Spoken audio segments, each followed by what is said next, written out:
There are voices that lodge themselves deep in our collective memory, tied to a specific time, a specific feeling. They arrive on the radio like a lightning strike, defining a summer, a year, a whole era. And then, sometimes the thunder that follows them just fades. The static of new songs and new stars slowly overtakes their frequency, until one day you find yourself humming a melody in a quiet moment, and you can't quite place the name of the singer who made it immortal. It's a ghost on the airwaves, a beautiful, haunting echo of a fame that once burned so brightly. Tonight we're going to talk about one of those voices, a voice that, in the middle of the revolutionary 1960s, didn't just have a hit song, it was a phenomenon. A song so big, so dramatic, and so universally felt that it won 2 Grammy Awards, sat at number 1 for a staggering 9 consecutive weeks, and crowned its singer the undisputed king of country music. The man's name was David Houston, and his song was a 3-minute masterpiece of temptation and fidelity called Almost Persuaded. For a time, he was everywhere. His smooth, powerful tenor was the sound of Nashville, and then he wasn't. This is the story of the man who conquered the world with one of the biggest songs in country history, only to become a whisper in the annals of the very genre he once ruled. It's a story about the precarious nature of stardom, the shifting tides of musical taste, and how a legend can somehow be almost forgotten. To understand David Houston, you have to understand the Nashville he walked into in the mid-1960s. The world outside was a whirlwind of change. The British invasion, led by the Beatles and the Rolling Stones, had completely upended popular music. Folk singers were plugging in their guitars, and Motown was producing a slick, soulful sound that dominated the pop charts. In the face of this cultural upheaval, country music found itself at a crossroads. The raw, gritty, honky-tonk sound of Hank Williams and Lefty Frizzell felt, to some, a little too rural, a little too dated for the modern world. The industry's power brokers, men like Chet Atkins at RCA and Owen Bradley at Decca, knew they had to adapt or risk being left behind.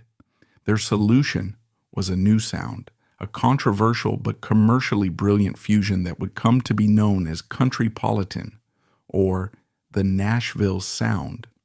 The idea was simple: smooth out the country's rough edges. They replaced the mournful fiddle and twangy steel guitar with lush string arrangements, professional backup vocalists singing in hushed harmonies, and a polished production quality that borrowed more from pop music than from the backwoods bars where country was born. It was sophisticated, it was elegant, and it was designed to appeal to a wider, more urban audience who might not have considered themselves country fans before. Into this changing landscape walked a young producer named Billy Sherrill. Sherrill was ambitious, a visionary, with an almost obsessive attention to detail. He didn't just want to produce records, he wanted to create cinematic experiences. He believed a country song could have the drama of a Hollywood film, the emotional weight of a stage play. He joined Epic Records in 1962, and he was hunting for a voice, not just any voice. He needed a singer with the raw emotional power of traditional country, but with the polish and control to navigate his complex, layered productions. He needed a leading man for his musical dramas, and in 1965 he found him. His name was David Houston. David Houston was, in many ways, country music royalty long before he ever had a hit. Born in 1938 in Bossier City, Louisiana, he carried a lineage that sounded like something out of a history book. He was a direct descendant of Sam Houston, the legendary Texan general and statesman, and on his mother's side, he was related to Robert E. Lee. But his more immediate heritage was pure show business. His godfather was Tillman Franks, a famous bassist and songwriter who was the manager of the legendary Louisiana Hayride radio show.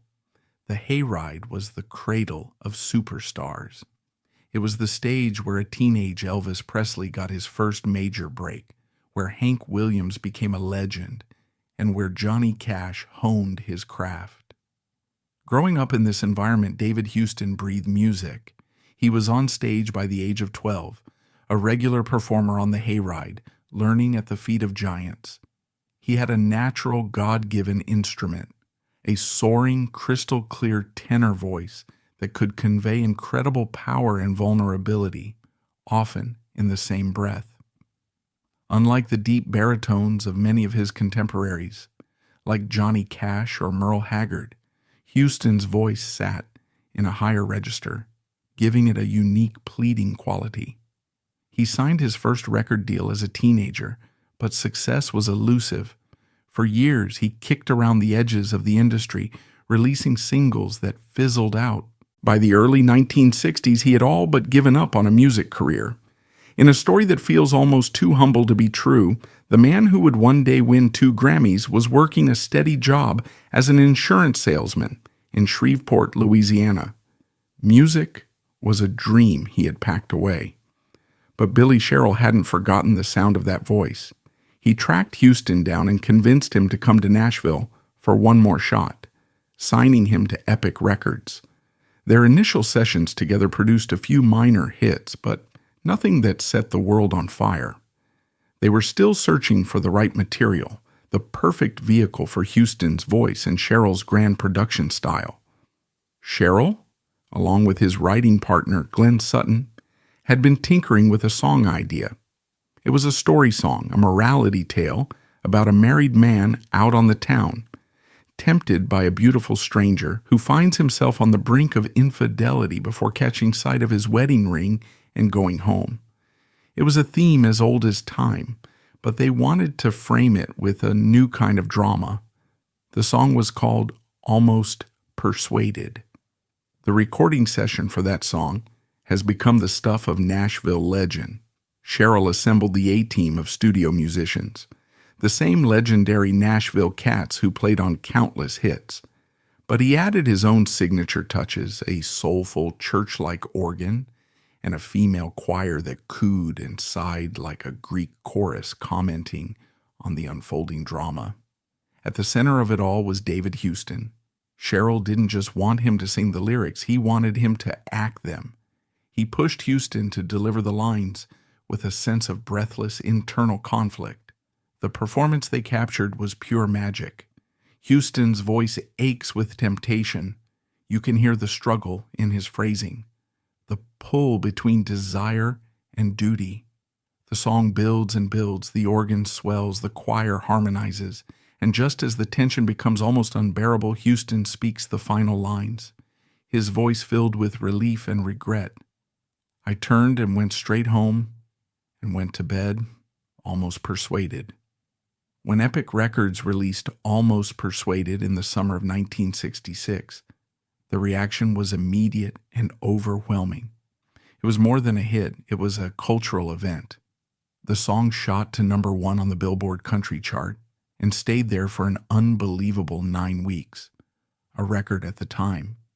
It crossed over to the pop charts, becoming a top 25 hit in an era when country songs rarely made such a leap. It was the song everyone was talking about.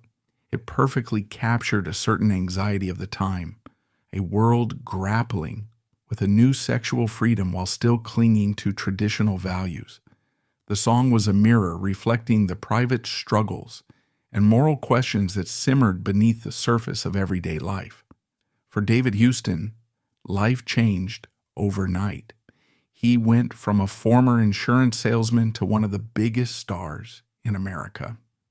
In 1967, he stood on stage at the Grammy Awards and accepted 2 trophies, one for Best Country and Western Recording and another for Best Country and Western Vocal Performance, Male. He had beaten out icons like Jack Green and Charlie Pride. He was officially on top of the world. The man and the producer had found their formula, and for the next few years, they were unstoppable. The story often told about David Houston is that he was a one-hit wonder, a man defined entirely by the colossal success of Almost Persuaded. But that version of history isn't just simplified, it's wrong. The truth is, for nearly a decade after his Grammy wins, David Houston was one of the most consistent hitmakers in Nashville. He was the anchor of Billy Sherrill's growing empire at Epic Records. Immediately following Almost Persuaded, he rattled off a string of top 5 hits that solidified his stardom. Songs like With One Exception, You Mean the World to Me, and Have a Little Faith. These weren't carbon copies of his biggest hit, but they all bore the signature Sherrill Houston stamp. Dramatic, emotionally charged ballads delivered by that unmistakable tenor voice. Houston became known as a gentleman of country music. In an industry full of hard-living, rebellious figures, he was impeccably professional, always dressed in a sharp suit, and known for his kindness and unassuming nature. He wasn't kicking down doors or starting fights.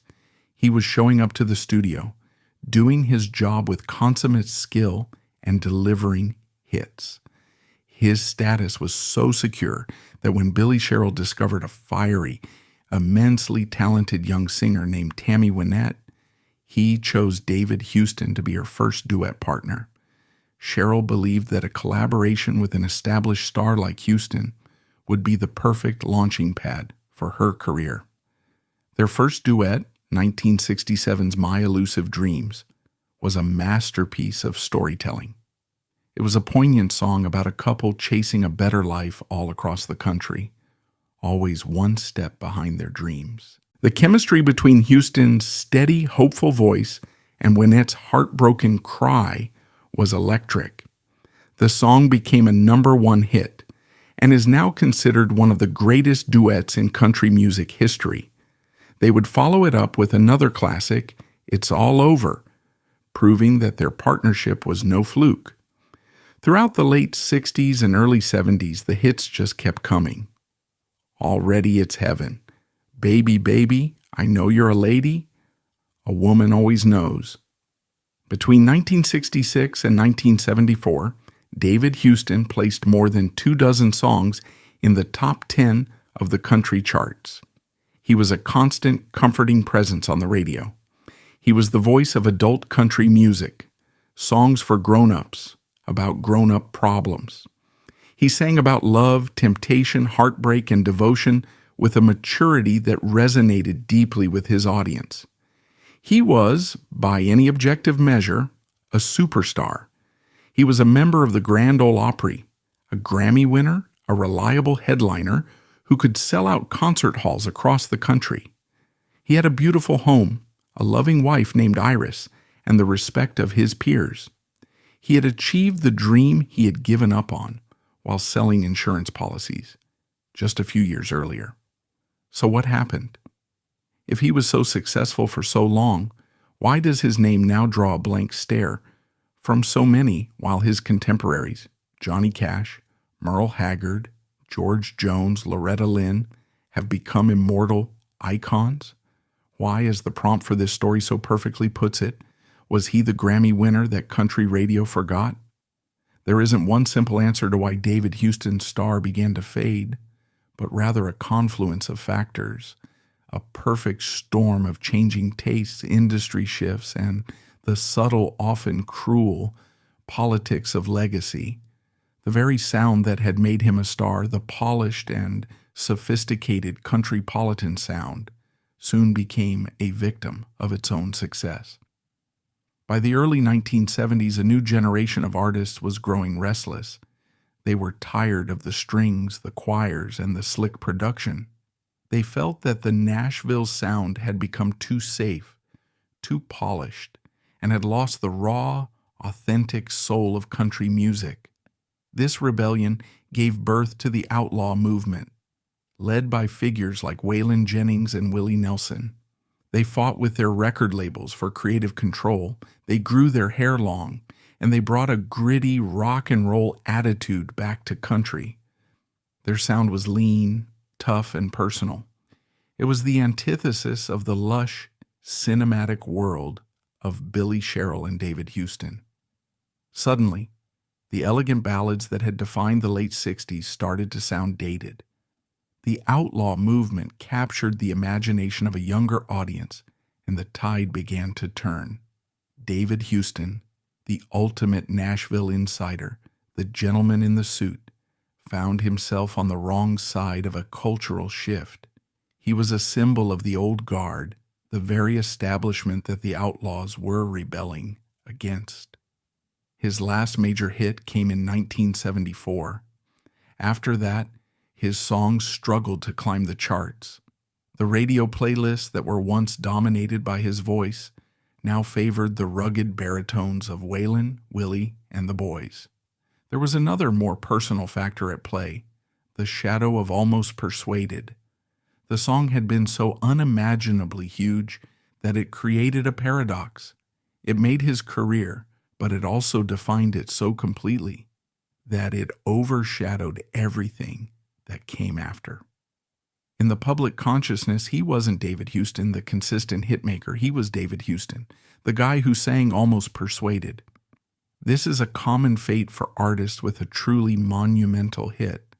The song becomes bigger than the person who sang it, and it can be an impossible standard to live up to. While he had many other hits, none of them captured the zeitgeist in quite the same way. History, especially in popular music, loves a simple narrative, and the simple narrative for David Houston became that of a one-song wonder, even if the facts told a more complex story. There's a third, more subtle reason for his gradual slide from the top tier of country stardom, and it has to do with persona. Country music doesn't just sell songs, it sells myths. Johnny Cash was the man in black, a tormented figure wrestling with sin and salvation. George Jones was the possum, the greatest voice in country music, whose genius was matched only by his legendary self-destruction. Tammy Wynette was the first lady of country music, bravely standing by her man. These artists lived lives that were as dramatic and compelling as their songs. They created powerful, enduring archetypes. David Houston, by all accounts, was a thoroughly decent man. He was a dedicated professional, a loving husband, and a reliable colleague. He didn't have a reputation for wild living, public meltdowns, or dramatic love affairs. He was, in essence, a craftsman, not a myth. While his songs were filled with drama, his life was not. And in the long run, the myth often proves more durable than the music itself. He was a star, but he wasn't a spectacle.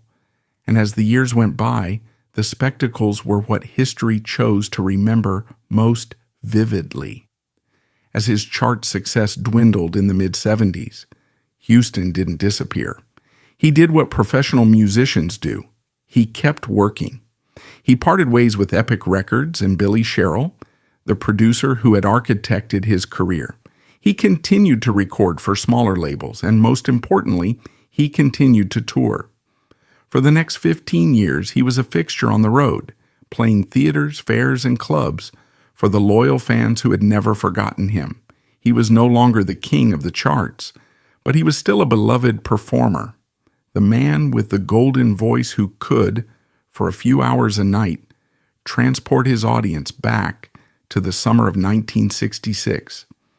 He settled into a comfortable life away from the glare of the Nashville spotlight, spending his time on his property near his Louisiana hometown, enjoying his boat on the lake. He seemed content with his place in the world, proud of the success he had achieved, but not tormented by the fame that had receded. But fate had one final tragic chapter to write. In November of 1993, while at home, David Houston suffered a sudden massive brain aneurysm. He was rushed to the hospital and lapsed into a coma. He passed away a few days later on November the 30th, 1993. He was only 55 years old. His death was tragically premature. He died before the wave of 90s nostalgia that brought many of his contemporaries back into the spotlight. He never had the chance to do a late career comeback album, like Johnny Cash did with his American recordings, which often serves to reintroduce an artist's legacy to a new generation. He never got to write a memoir or sit for the kind of extensive legacy-defining interviews that cement an artist's place in history. He simply slipped away. And with his passing, his story began to fade even further from the mainstream conversation. So what, then, is the legacy of David Houston? Why does his story still matter? His career is a perfect, poignant snapshot of a pivotal moment in music history. He was the quintessential voice of the Nashville sound at its absolute peak. To listen to his records from that era is to be transported back to a time when country music was trying to be both sophisticated and soulful, a time of immense craftsmanship and ambition. He was the vessel for a producer's grand vision, and together he and Billy Sherrill created a body of work that defined an era. In the end, maybe we don't need to remember the name to feel the impact. Maybe the legacy isn't in the history books or the tribute shows. Maybe it lives in that quiet moment when you're driving late at night and a song comes on the radio. You hear that swelling organ, that pleading tenor, and that story of a man standing at a crossroads between who he is and who he might become. You feel that pull, that tension, that all too human drama. And in that moment, you are right there with him, held captive, your heart beating just a little bit faster, almost persuaded. The man who sang the song may have faded from memory, but the feeling he captured is eternal. And for a singer, there is no greater legacy than that.